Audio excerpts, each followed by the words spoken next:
l'eau, même ses frères, même ses sœurs, même ses parents, même la rue, même la voiture. Donc pour lui, tout est nerveux, tout est colérique. Pourquoi? Lorsque l'esprit de la rébellion ronge la personne devient cruelle. La paix n'est pas là. Et la personne fera des choses trop bizarres. Pourquoi? La rébellion. C'est la raison pour laquelle, même dans la politique, les rebelles, que font les rebelles? Que font les rebelles? Ils s'attaquent contre les peuples et ils déchirent des parties des peuples en mini-morceaux. Pourquoi? Que font ces peuples? Ces peuples-là ont fait quoi? Vous avez des conflits avec des autorités. Vous avez des conflits avec des ministres. Mais que font les peuples? Ces peuples-là ont fait quoi?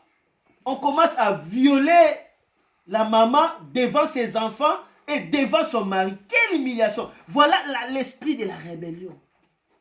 La rébellion nous pousse à être méchants. Amen. Amen. Amen. Comme on avait recueilli un témoignage comme ça d'initié qui va nous dire que non, il a l'une de nos sœurs ici à l'église comme ça et commence à dire à un frère qui était venu ici, il ne faut pas aller là-bas parce que maman pasteur m'avait mal parlé. Quel jour où maman Nadine l'a mal parlé? Et ce sentiment-là, ça vient d'où? Après tu dis que non, tu es servant de Dieu. Mais tu es diable. Et à cause de toi, le diable est à l'aise. Parce que tu es en train de combattre Dieu sans le savoir. Et tu crois que tu fais l'œuvre de Dieu. Tu crois que tu fais l'œuvre de Dieu. Tu es plus qu'un démon. Parce que nous avons des démons. Mais les démons, parfois les démons n'influencent pas les gens comme vous. Vous êtes plus que des démons. Vous êtes plus que les démons. Parce que vous êtes capable de prendre votre temps, d'aller de porte à porte et pour faire de mauvaises campagnes contre ces ministères. Et vous croyez que vous êtes en train de servir Dieu, vous en payerez trop cher. Car cette église appartient à Christ, et c'est Christ qui était mort à la croix. Ça n'appartient même pas à moi. Moi, j'avais bâti Porte de l'Orient, et aujourd'hui, je ne suis pas là. Il y a d'autres personnes qui conduisent.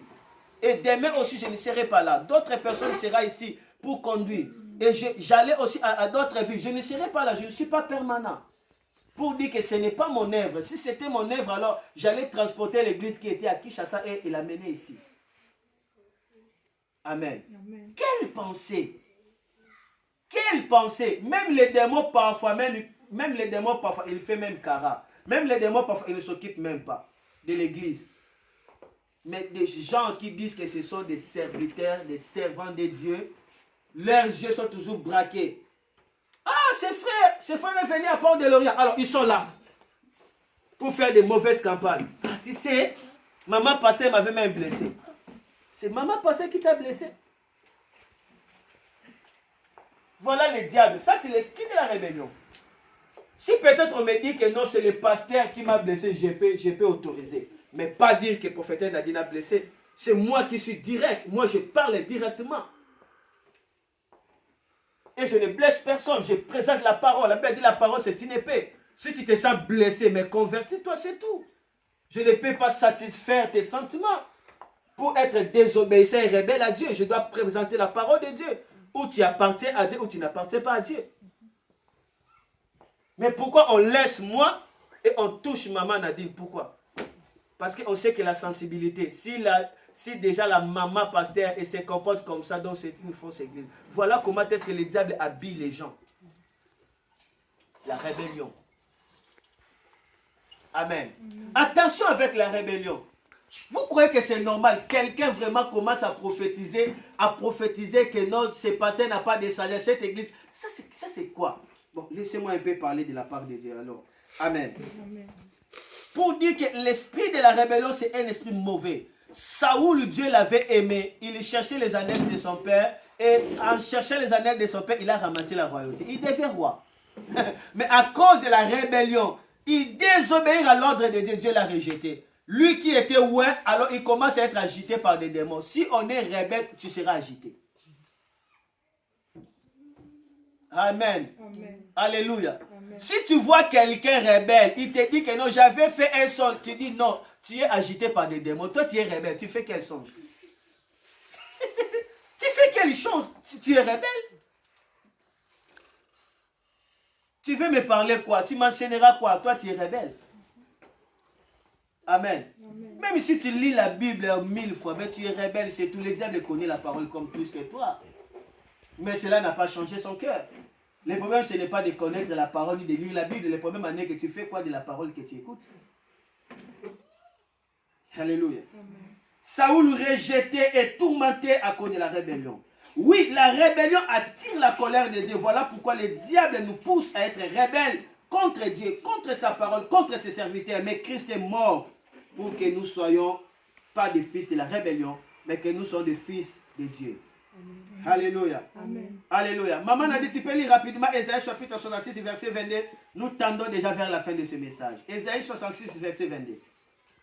Ésaïe 66, verset 22. Je lis dans le nom de Jésus. Ok. Amen.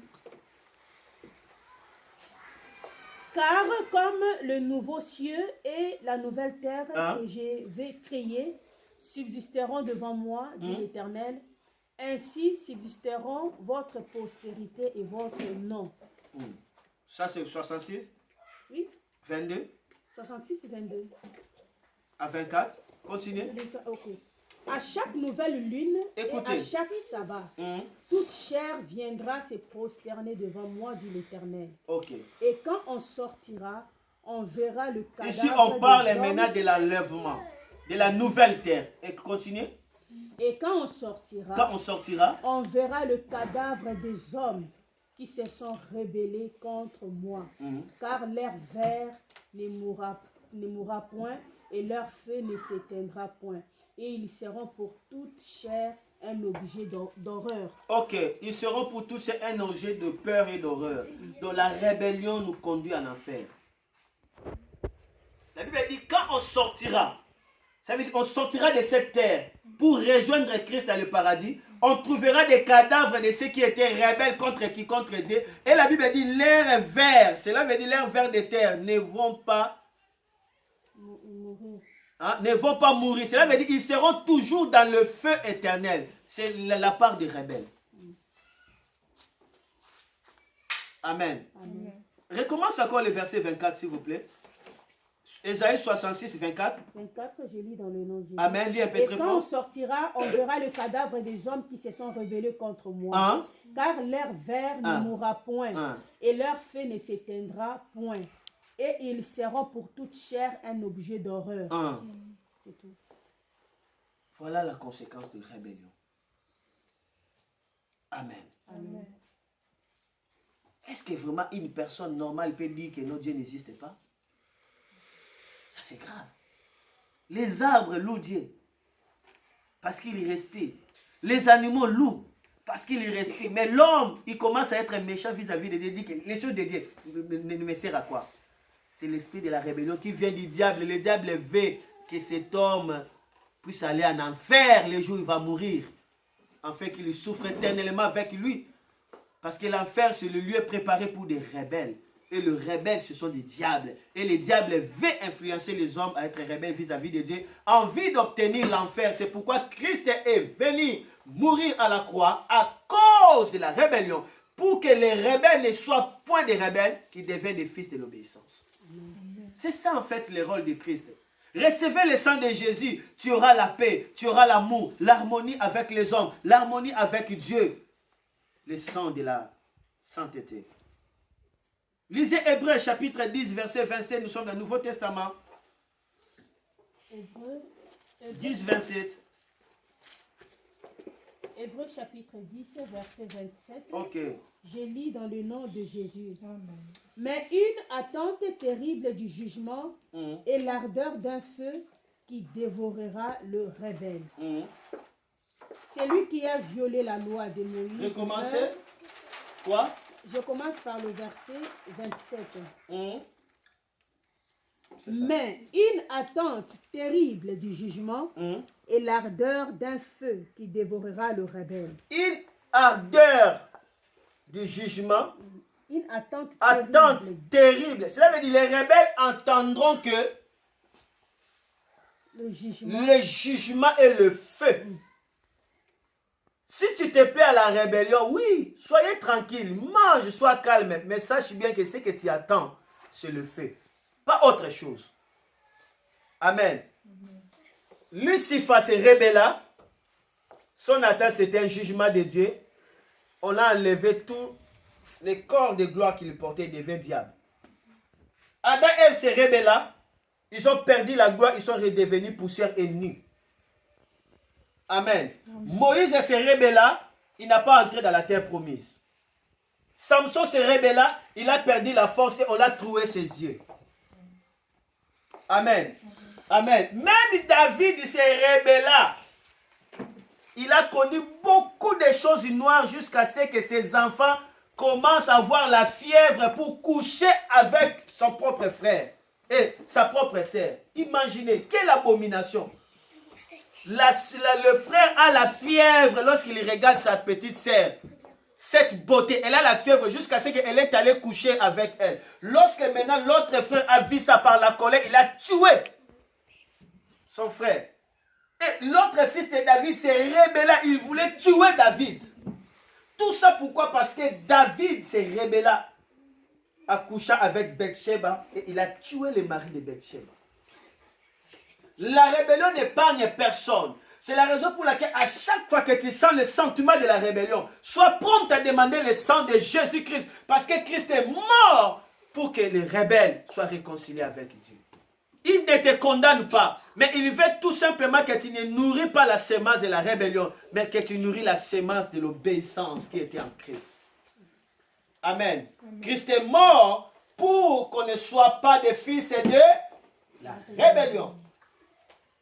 Hébreux 10, 27, la colère qui attend la rébellion est terrible et c'est aussi l'enfer, le feu éternel. La rébellion nous prive de la présence de Dieu et de son héritage. Si tu lis Psaume chapitre 68, verset 7, nous allons voir qu'à cause de la rébellion, on sera privé de l'héritage de Dieu. À cause de la rébellion, on ne saura pas accéder à la présence de Dieu. Alléluia. Et si tu lis Psaume 106, verset 43, tu le verras. Alléluia. Amen. Maman a dit, 1 Timothée chapitre 1, verset 9 à 6 et nous voulons clôturer. 1 Timothée chapitre 1, verset 9 à 6. Je lis dans le nom de Jésus. Amen. Amen. 1 Timothée 1, 9. 1, 9, je lis dans le nom de Jésus. Amen. Sachant bien que la loi n'est pas faite pour le juste, mais pour le méchant et le rebelle, les impurs et le pécheur, les irréligieux et les profanes, les parricides, le meurtrieux, les impudiques, les infâmes, les voleurs. Tu peux te limiter là. La loi n'est pas faite pour tout le monde. La Bible dit la loi est faite pour des rebelles. Qui sont des rebelles? Ceux qui sont irréligieux, ceux qui ne croient pas à la recherche de Dieu. Amen. Ceux qui sont impudiques, qui se livrent toujours à l'impureté. Ceux qui se soulèvent contre Dieu, contre tout ce qui est loyal, contre tout ce qui est juste. La loi est faite pour eux. La condamnation est faite pour eux. Alléluia. Comme la condamnation est venue par la rébellion, Christ est mort pour que le rebelle puisse être réconcilié avec Dieu, en fait que la loi soit remplacée par le coulement de la grâce. Plus nous recevons Christ dans notre cœur, plus nous recevons la communion de Christ, plus la grâce coulera en nous. Parce que la présence de Christ dans notre cœur est là pour détruire la rébellion et faire manifester la grâce dans notre cœur. Alléluia. Amen. Et la Bible nous avertit que dans les derniers jours, il y aura des rébellions. Voilà pourquoi il faut être enseignable, corrigeable, malléable dans la parole de Dieu, par la grâce de Dieu, pour être armé contre toute forme de la rébellion. Dans les derniers jours, il y aura des temps difficiles, plusieurs seront rebelles. Le dernier verset de Timothée 3, 1 à 5. Maman a dit, tu peux lire et nous clôturons par là. De Timothée chapitre 3, verset 1 à 5, je lis dans le nom de Jésus. Amen. Sachez que dans le dernier jour, il y aura des temps difficiles. Il y aura des temps difficiles. Car les hommes seront égoïstes. Les hommes seront égoïstes. Amis de l'argent. Amis de l'argent. Fanfarons, orgueilleux. Hautains. Blasphémateurs. Rebelles à leurs parents. Ingrats. Irréligieux. Insensibles. Déloyaux. Calomniateurs. Intempérants, cruels, ennemis des gens de bien. Traîtres. Emportés, enflés d'orgueil, aimant le plaisir plus que Dieu, ayant l'apparence de la piété, mais régnant ce qui en fait la force. Ayant l'apparence de la piété, des gens qui croient qu'ils connaissent Dieu, mais il règne ce qui fait la force, l'obéissance.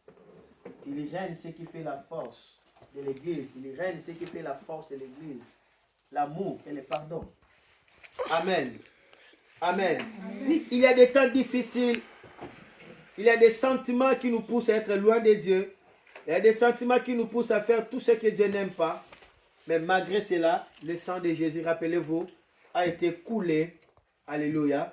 Pour que nous puissions surmonter l'esprit de la rébellion. Afin que nous vivons dans la parfaite communion avec le Père. Amen. Retiens avec moi aujourd'hui et je clôture. Il y a 4 grandes rébellions de la terre dans lesquelles nous allons parler le dimanche prochain. Et on n'aura pas assez beaucoup de versets. Amen. On va prendre qu'un verset pour chaque rébellion. Amen. Nous avons 4 grandes rébellions de la terre. Il y a la rébellion d'Éden. Il y a la rébellion du temps de Noé. Il y a la rébellion des tours de Babel. Et il y a la rébellion de Sodome et Gomorrhe. Voilà les 4 grandes rébellions de la terre. Amen. Amen. Et aujourd'hui, nous voulons prier pour que Dieu nous puisse épargner de toute influence de la rébellion, que Dieu nous puisse épargner de toute manipulation de la rébellion.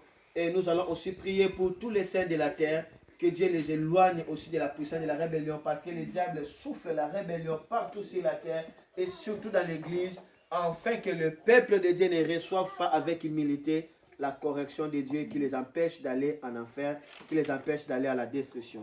Nous allons prier. Pour prier sur la rébellion, nous allons lire Daniel chapitre 9, le verset 9. C'est alors là que nous allons prier. Daniel a reconnu et il a demandé pardon à Dieu par rapport à la rébellion. Et Dieu a fait verser sa grâce. Dieu a fait verser sa gloire. Et Israël a été délivré. Je me limite là aujourd'hui. Que le Seigneur nous bénisse beaucoup. Amen. Alors je vais prier. Élève tes mains en haut et répète la prière que je dois faire. Élève tes mains droite. Élève ta main droite en haut, tu dois répéter la prière que je vais faire. Éternel mon Dieu. Éternel mon Dieu. J'ai écouté ta parole. Je crois que tu es venu mourir à la croix parce que je suis rebelle. Parce que j'étais rebelle. J'accepte ton sang. Que ton sang me sanctifie et me délivre de tout sentiment de la rébellion. Pardonne-moi. J'étais rebelle par rapport à ta voix, par rapport à ta parole. J'étais rebelle par rapport à mes sentiments, par rapport à mes parents, par rapport à mon pasteur. J'étais rebelle. Aie pitié de moi. Je ne veux pas l'attente de la rébellion, mais je veux l'attente des fils de l'obéissance. Des filles de l'obéissance. Sanctifie-moi Jésus. Rachète-moi encore de la loi de la rébellion. Que l'esprit de l'obéissance, que l'amour de Dieu le Père, que la communion du Saint-Esprit et la grâce de notre Seigneur Jésus-Christ habitent mon cœur. Au nom de Jésus. Amen. Que Dieu vous bénisse. Merci beaucoup.